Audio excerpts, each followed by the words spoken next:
Hello and welcome to North Country Matters. My name is Donna Seymour. I'm a member of the St. Lawrence County League of Women Voters, one of the civic partners for this show. My guest today is Cindy Mosier. Cindy is the Development Director with Hospice of St. Lawrence Valley. She's here today to talk to us about an exciting new year-long planned giving challenge at Hospice. Cindy, welcome to North Country Matters. I'm very glad to have you as a guest today as part of our ongoing series of shows about hospice that we've been doing. Thank you. Thank you for having me. Okay, so let's start by asking you to tell us a little bit about yourself and how you came to be working at hospice. What does being the outreach coordinator, the development director, involve for your position? Well, I worked with youth and families of all ages for several years before joining hospice about a year ago, and it's truly an honor to serve as development director for such a vital nonprofit organization. In this role, I focus on building meaningful relationships with donors and strengthening the financial foundation of hospice. My work includes fundraising, event planning, bequest and planned giving, grant writing, business partnerships, management responsibilities, and data-driven projects. Each of these efforts plays an essential role in securing the funding needed to sustain the compassionate end-of-life care that our team provides every day. And hospice care is available to everyone, regardless of their ability to pay. That commitment makes this work especially important. Last year alone, we provided more than $125,000 in charity care to ensure that patients and families received the support that they needed during some of life's most difficult moments. You're exactly right about how important the work that hospice does is, and how important it is that you can find the funding to support that work, because these are challenging times for not-for-profits. That's right. Absolutely. So we're going to talk today about the Wayfarers Challenge. That is an intriguing name.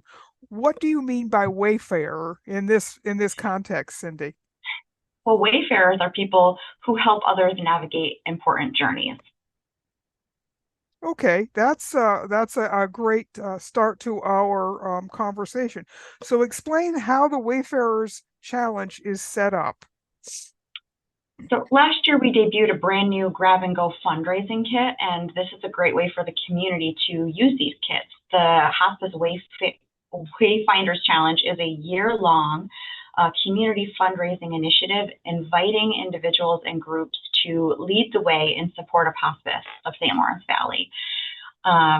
So it's a year-long competition between groups and individuals and businesses to just kind of go and raise some money to support us. So it's a friendly competition, and what you're really doing is leveraging people's interests, their networks, and their commitment to the community, aren't you? Because these fundraising should be fun for the people who are doing the work, right? Absolutely, absolutely. So, give us some examples of the kinds of fundraising that people might undertake during 26, because this is a year-long program. So you don't just have to have a one-time only event. It can be ongoing, can't it? Yes, you can do as many fundraisers as you want throughout the year. So some ideas could be setting up pickleball tournaments, badminton, cornhole.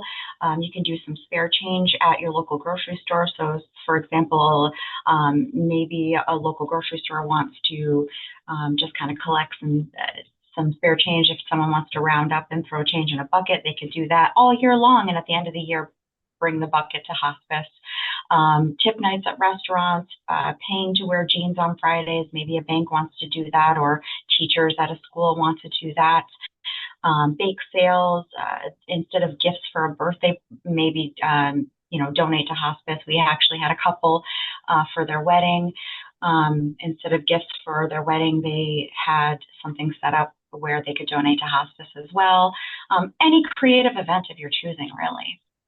That's really interesting, because people have hobbies and they often share those hobbies with other groups, and so kind of involving your network in a fundraising event can be not only a lot of fun, but you're actually making an important contribution in your community. So one of the things that you'll be doing for the Wayfarers Challenge is keep score. How will that work, and how can people find out where the scoreboard is and how they are doing in their friendly competition? Sure. Once the event is registered, the participants will be provided with a link online so they can get donations, even made through that link if they choose. And then there's a fun app that we have created for them, in which they can register on, and they can see that fun competition. They can see everybody else who has been registered and just kind of just watch it throughout the year. They can see everybody who's on there. Oh, that's a great way to do it. So one of the things is that people who decide they want to be a Wayfarer Challenger, they need their idea, their goal has to be pre-approved by hospice. Explain what you mean by that and why that is important. Well, we are a nonprofit, and there are specific rules that we must follow when it comes to fundraisers. So the participation contract lists some of those rules for everyone. Events need to be held to benefit hospice, not on behalf of hospice, and the events need to be legal events, and so far. So those sort of things are all listed in that contract. So not very onerous rules, but you just need to be sure that people aren't doing anything that would actually hurt your nonprofit status, correct? That is correct. Okay, there you go. So you mentioned a few minutes ago about providing a fundraising how-to kit for groups. Tell us a little bit about what is in that kit in terms of being a resource for individuals or for groups who want to participate. Yeah, so it's a peer-to-peer fundraising platform to easily get donations directly to hospice, and we set it right up directly for you. There's ideas for marketing, copies of our logo to use on their flyers, social media posts, leaderboard app to help them know how close to winning that they are, easy ways to get in contact with me if they need help along the way as well.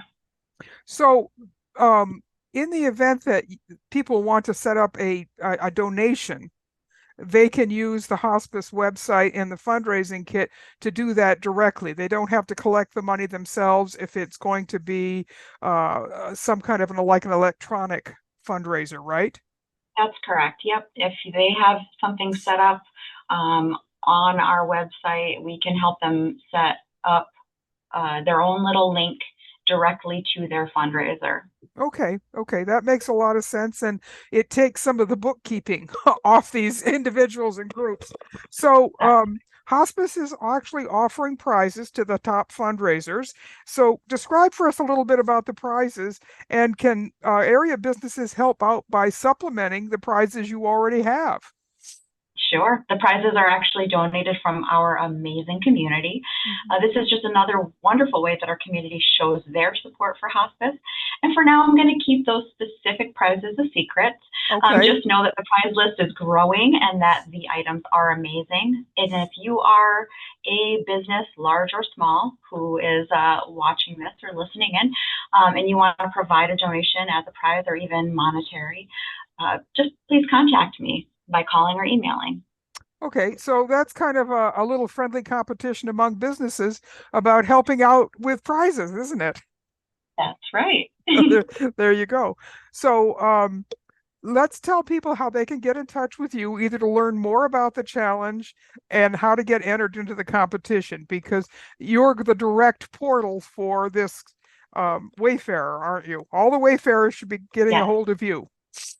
Yes, they absolutely should. So they contact me, Cindy Mosier, the development director at Hospice, and the phone number here at the office is 315-265-3105, and my email is cmosier, that is CMOSIER, at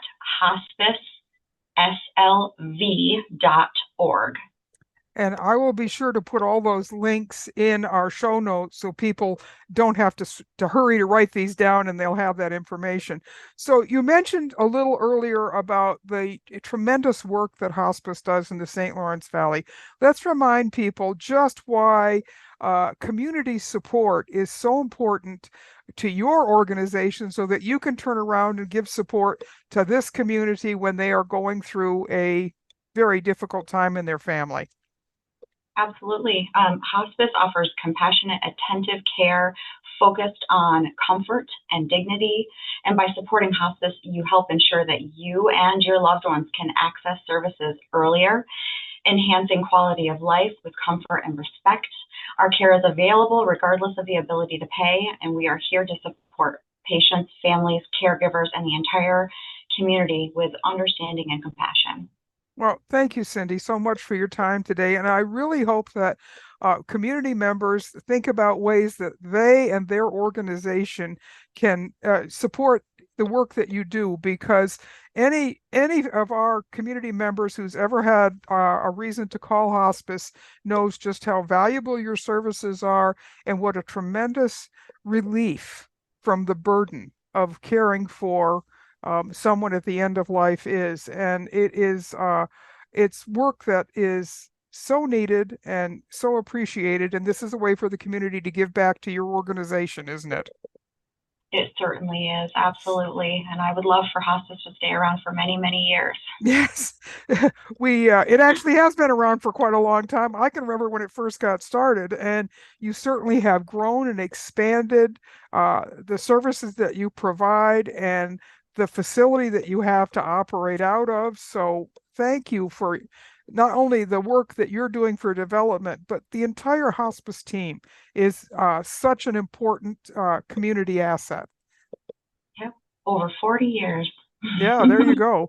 So let's get those thinking caps on, folks, and think about who you interact with and what kind of a fun challenge you could come up with that would raise some money for a great community organization, because they're there for us every day if we need them, and it's our chance to give back. So there you have it. So these conversations are a production of North Country Matters. This show is a civic collaboration between the League of Women Voters of St. Lawrence County and the Potsdam Public Library. Until next time, remember, our North Country matters.